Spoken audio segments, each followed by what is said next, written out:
E aí, tudo bem com você?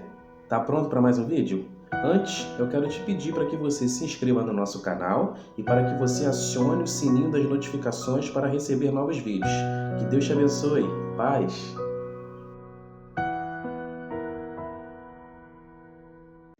E aí, tudo bem com você?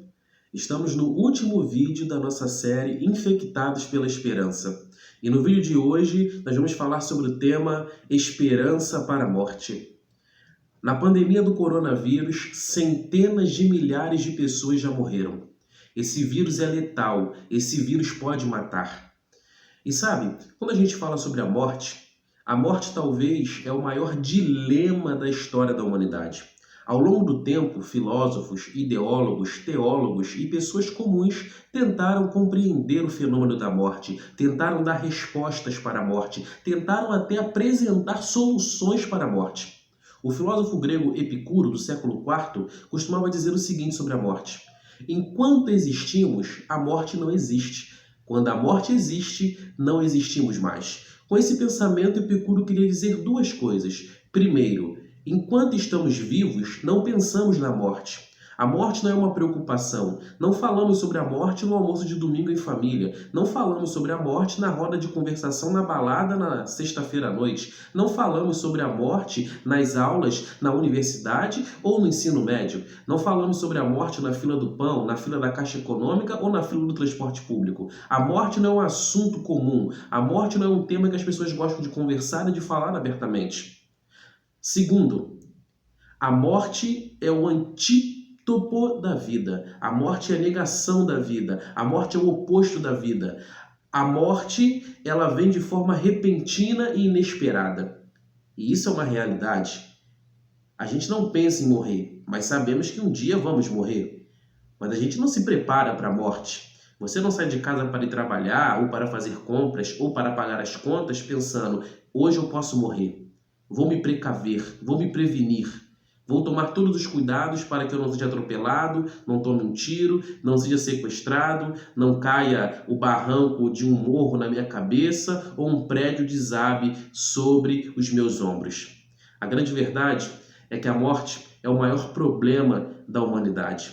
E não há solução, remédio, vacina, política pública que resolva o problema da morte. Mas a Bíblia, a palavra de Deus, ela tem uma esperança para a morte. Na realidade, a Bíblia ela apresenta uma definição para a morte. Ela diz o que é a morte, o que é o estado da morte. E por que eu falo isso? Porque existem muitas religiões que apresentam versões diferentes sobre a teologia da morte. Por exemplo, as religiões espíritas dizem que quando você morre, você reencarna numa nova vida. As religiões cristãs protestantes evangélicas dizem que quando você morre, se você for uma pessoa boa, você vai para o céu. Se você for uma pessoa má, você vai para o inferno. O catolicismo diz que se você, após morrer, tiver feito boas obras, você vai para o paraíso. Se você tiver praticado mais obras, você vai para o purgatório. Então, várias religiões tentam apresentar uma definição para a morte, tentam explicar o fenômeno da morte. Mas a Bíblia, a palavra de Deus, esse livro que foi inspirado por Deus, mesmo tendo sido escrito por homens, tem a revelação final sobre o tema da morte.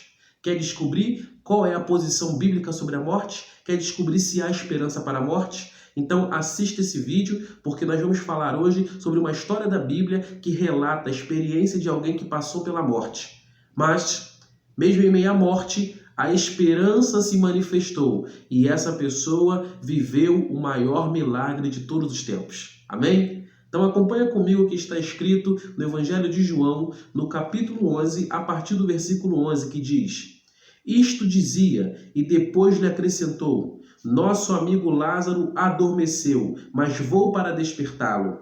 Disseram-lhe, pois, os discípulos: Senhor, se dorme, estará salvo. Jesus, porém, falara com respeito à morte de Lázaro, mas eles supunham que tivesse falado sobre o repouso do sono.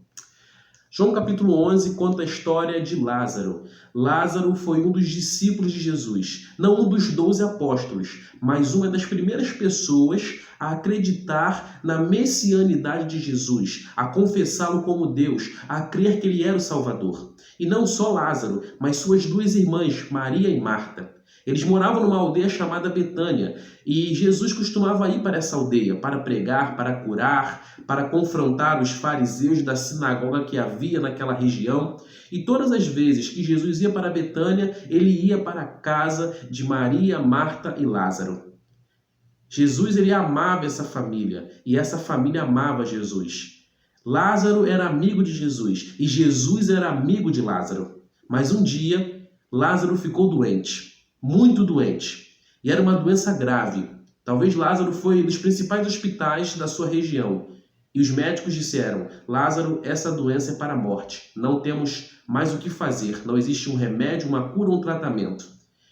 E Lázaro voltou para casa, talvez desenganado, sem esperança, mas ao mesmo tempo ele lembrou: opa, eu conheço alguém que tem poder para curar qualquer doença, qualquer enfermidade, ele tem poder para curar. E Lázaro então pediu para que uma de suas irmãs mandasse um mensageiro até a cidade aonde Jesus estava.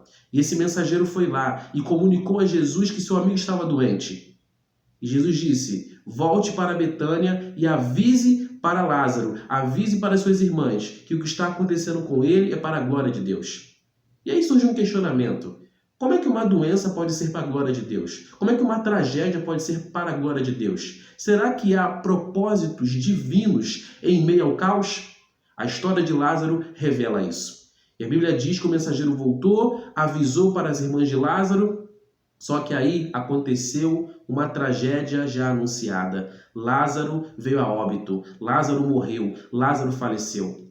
E as irmãs de Lázaro devem ter ficado confusas. Afinal, Jesus disse que aquela doença, aquela tragédia que havia acontecido com Lázaro era para a glória de Deus. E talvez as irmãs de Lázaro pensavam: bom, se Lázaro está doente e Jesus disse que a doença dele é para a glória de Deus, é porque Jesus vai vir aqui e vai curar ele. Ou de lá mesmo ele vai orar e Lázaro vai ficar são.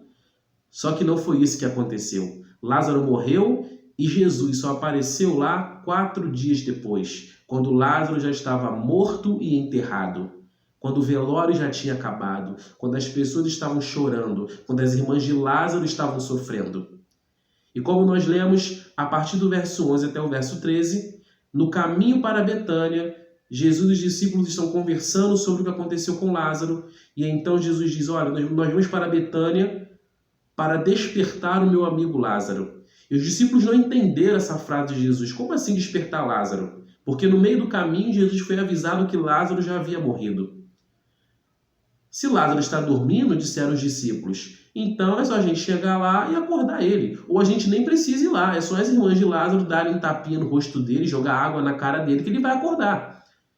Só que os discípulos não entenderam que ali Jesus estava apresentando uma definição para a morte. Ali Jesus estava dizendo: ó, a morte é como o sono, a morte é como estar dormindo. E isso de fato se comprova em toda a Bíblia. Em toda a Bíblia, quando nós estudamos a teologia da morte, nós vamos ver que a morte é um estado de inconsciência, semelhante ao sono. O sono é um estado de inconsciência. Quando você está dormindo, seu consciente também dorme.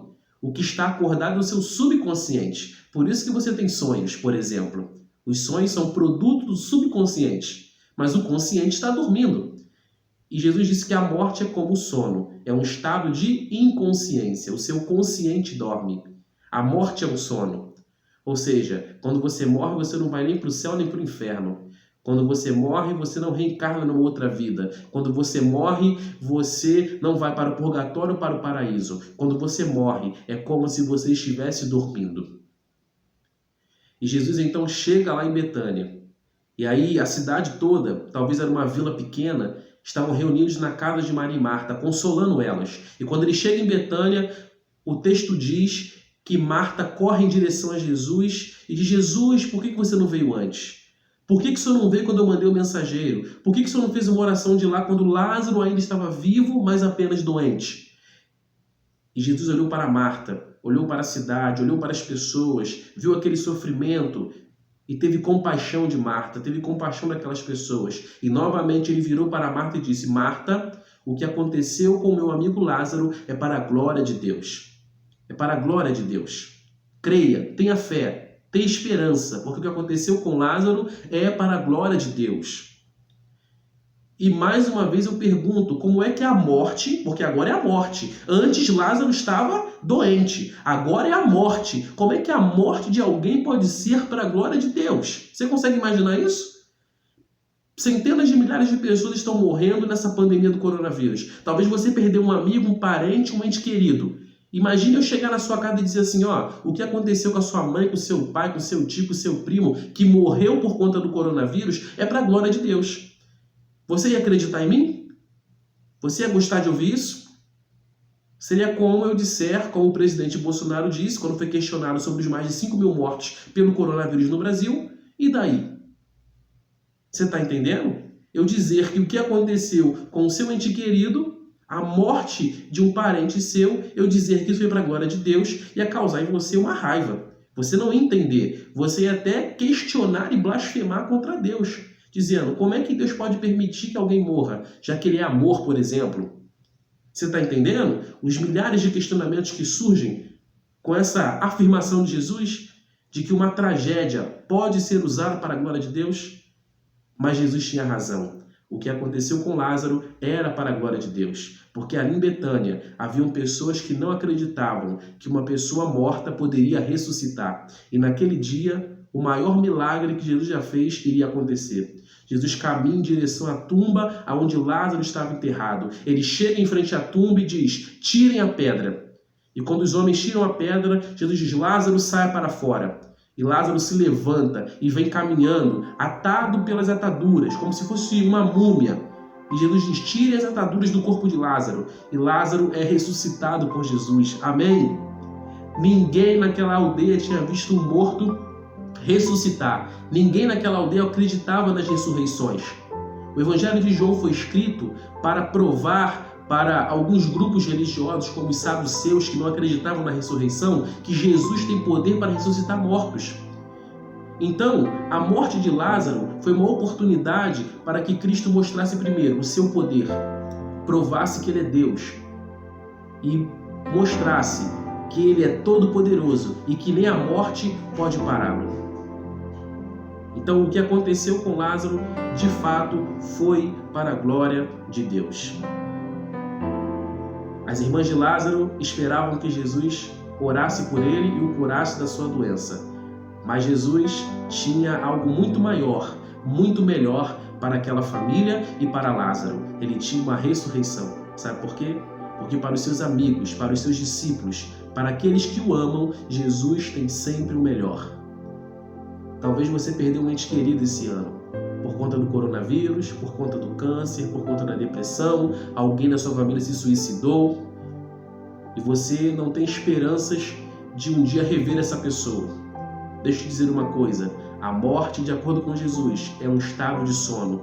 Em breve, muito em breve, como está escrito em 1 Timóteo, no capítulo 3, os versos 16 e 17, quando Jesus voltar, a primeira coisa que ele vai fazer é ressuscitar os mortos. Aqueles que morreram salvos, aqueles que morreram com Deus no coração, aqueles que nos últimos segundos de sua vida confessaram Jesus como seu Salvador. Há esperança para a morte, porque Jesus é a verdadeira esperança para a morte. A morte não pode parar Jesus, porque Jesus tem poder sobre a morte. Amém? Que Deus te abençoe. Eu espero que você tenha gostado dessa série. E jamais, nunca, em hipótese alguma, perca as esperanças, mas seja infectado por ela.